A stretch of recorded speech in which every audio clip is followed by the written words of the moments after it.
Hi friends, welcome back once again. Today let us start the part 1 of the chapter respiration from biology. Let us see the introduction of this chapter. All the living organisms, unicellular or multicellular, obtain energy to carry out metabolism from food.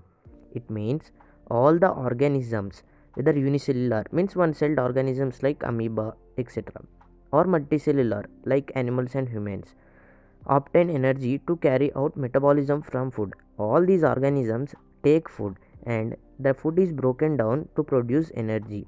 And this energy is utilized in their day to day activities and also in their metabolism. Metabolism means the growth of the organism. It is nothing but the growth in weight and height and the development of the organism. In the presence of excess oxygen, the food materials are broken down and the energy is liberated. This is known as respiration. So, we will learn more about respiration now. What is respiration? Respiration is derived from the Latin word respire, means to breathe. In Latin, respire means to breathe. So, respiration, it is nothing but to breathe. It refers to the whole process from inhalation of air to the use of oxygen in the cells. So, respiration is the complete process from inhalation of air, means breathing, to the use of oxygen in the cells. Now, we will see the definition of respiration. Oxidation of food materials and the production of energy is known as respiration. So, respiration is nothing but oxidation of food materials and the production of energy. This is very important definition. Now, let us see one diagram. In this diagram, we can see the process respiration. Discovery of gases and respiration. In 18th century, Lavoisier and Priestley did a comprehensive work on properties of gases, their exchange and respiration. So, we know air is a mixture of gases. In air we have so many gases, but we don't know that what is useful in respiration. Now we can know because we are very developed, but in olden days they did not know what is used in respiration. So many scientists did work on this, and some of the greatest scientists were Lavoisier and Priestley. Now let us see the experiment done by Lavoisier. So Lavoisier took a bell jar which was kept over a trough containing water. Then he took charcoal powder in Cavendish and then he heated the charcoal powder. Then a gas is produced which was like fixed air. So fixed air is nothing but carbon dioxide. The next series of experiments dealt with the combustion of phosphorus in a bell jar. So in the next stage he took phosphorus in the place of charcoal powder and did the experiment. So here you can see the diagram. Here you can see mercury is taken in the place of phosphorus in the Cavendish. When mercury is heated, a gas is evolved and it is taken into the glass trough containing water which is kept over a bell jar. So here it is fixed air. Now let us see some important terms related to this topic. Fixed air, it is carbon dioxide because it fixes some materials.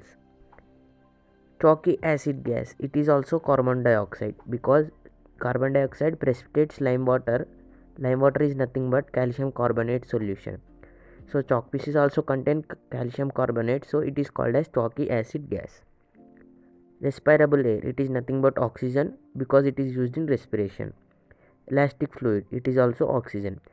So we can see that in place of the present gases, some of the names are given in another way. It is because in olden days they don't know the names of these gases, so they used these terms to represent these gases. Now let us see the conclusions of Lavoisier's experiment. Lavoisier showed that whatever it was in the air which combined with phosphorus was not water. He proved that the substance which combines with the phosphorus is either air itself or another elastic fluid contained in some proportion in the air which we breathe. This was respirable air, a component of air that also helped in burning. So respirable air is nothing but oxygen. So oxygen is also used in burning.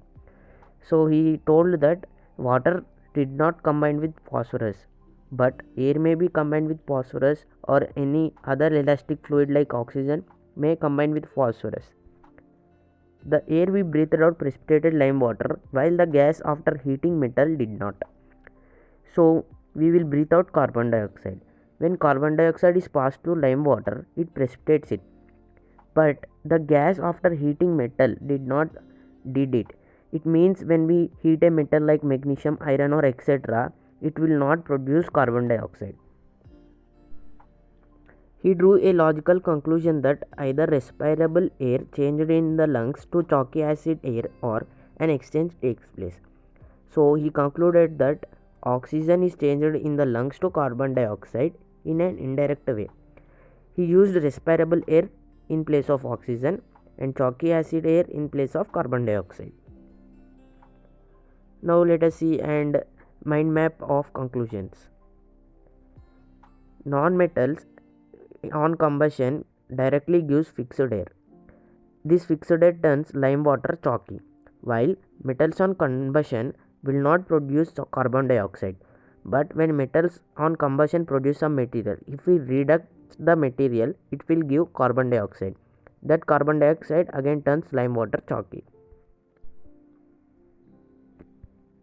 He also hypothesized that respirable air combined with the blood to produce red color, but later it was proven wrong. So he also thought that oxygen may be combined with blood to produce red color, but it was proven wrong because hemoglobin in the blood will give the red color to it. He also disproved phlogiston theory. So we will now understand what is phlogiston theory. So in this diagram you can see that wood plus oxygen gives rise to phlogiston.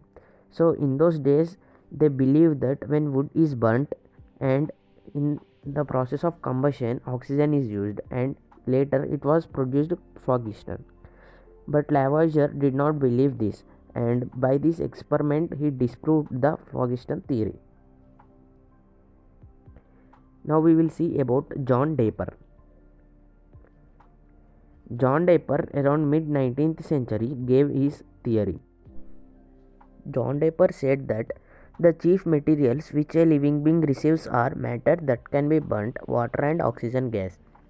So John Draper said that the living organisms take the matter which can be burnt, means the food can be burnt, water and oxygen. We also taking water and oxygen gas.